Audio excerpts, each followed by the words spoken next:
going to be making some yummy autumn treats. Now, I love pumpkin spice, so these two recipes are inspired by pumpkin spice, and you can make them both in the microwave. So the first thing you're gonna need is some flaxseed, pumpkin puree, an egg, but if you'd like to make this recipe vegan friendly, you can leave that out, some maple syrup, almond milk, and I'm using unsweetened, but original will also work just as well. Almond flour, because I find that this is the best gluten-free flour option. And then some chocolate. So I have semi-sweet chocolate chips and a vegan alternative that is sweetened with stevia. You'll also need a banana, and the key here is to use a really ripe one for extra sweetness. And then we have some baking powder, vanilla, salt, pumpkin pie spice, and pecans. But you can also use walnuts for this, or you can leave the nuts out altogether. All right, so let's jump into it. Fleur is gonna be helping me, and we're starting off with half a tablespoon of flaxseed, and we're gonna put that into our container along with a tablespoon of water and swirl it all together. Then comes the egg. You need the one egg, crack it in there, and then it's time for the pumpkin. So we're gonna use 2 tablespoons of pumpkin puree. This adds a really nice flavor as well as additional moisture. Now it is Mr. Banana time. So we're just peeling him, and we're gonna use about half in this, so just break off some chunks. You don't have to be exact with it or anything. And then maple syrup. So this is gonna be our sweetener, and you want 2 tablespoons of this. So the banana and maple syrup make this nice and sweet. Then we're gonna take a tablespoon of the almond milk and pour that in, as well as a 1/4 of a teaspoon of vanilla. Moving into the dry ingredients, I'm going to be taking a 1/4 of a cup of almond flour plus a little bit extra, and adding that in, followed by a 1/4 of a teaspoon of baking powder. We're also going to be using about a 1/4 of a teaspoon of pumpkin pie spice. But if you're like me and Fleur, you can add in a little bit more because this stuff tastes real good. From here, you just need a pinch of salt, so not that much, just a little bit, and a ramekin or a microwave-safe mug. Now, I'm using butter to grease my ramekin, but you can also use oil for this as well. Now it's time to blend it all together, and I'm using my NutriBullet for this, but you can also do this by hand. Just be aware that the bananas may pose a problem for you when you try to break them down. So that's why I'd recommend blending it so you're left with a nice smooth batter.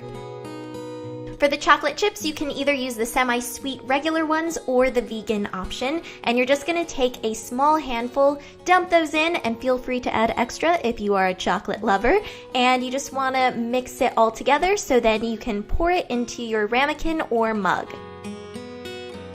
And last, you're just gonna top it all off with some pecans, but if you don't want nuts, then you can totally skip this step.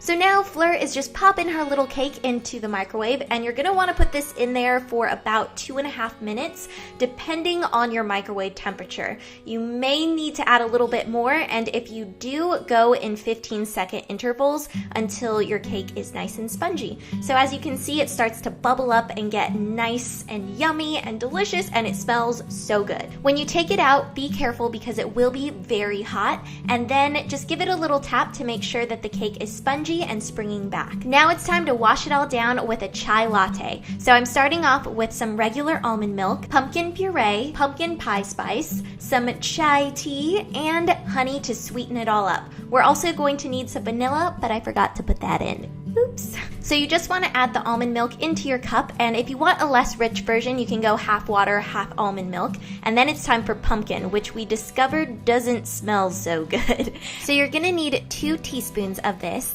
and then you're gonna use about a 1/4 of a teaspoon of pumpkin pie spice. Then throw in a dash of vanilla and stir it all up.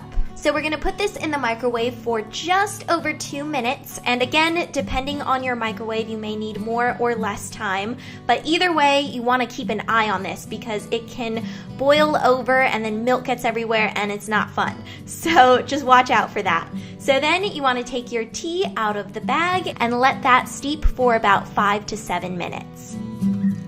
And then the last thing we're gonna add in after taking out the tea bag is some honey. So this is gonna sweeten everything up. This is totally up to your sweetness preferences though. And then just mix it all together. And this is totally optional right here. I like putting it in my NutriBullet and blending it all together so it gets nice and frothy, just like if you were to go to a cafe and they were to make you a chai latte. So you can see that it gets nice and foamy, and it's just, it makes everything taste better in my opinion. And then on the top, I like to add a little bit more pumpkin pie spice. So that is pretty much it, and I hope you guys enjoyed these recipes. Be sure to tweet me a photo if you try any of them yourself, and a huge thank you to Fleur for helping me. She is the best, and yeah, I love you guys, and I'll see you later. Bye!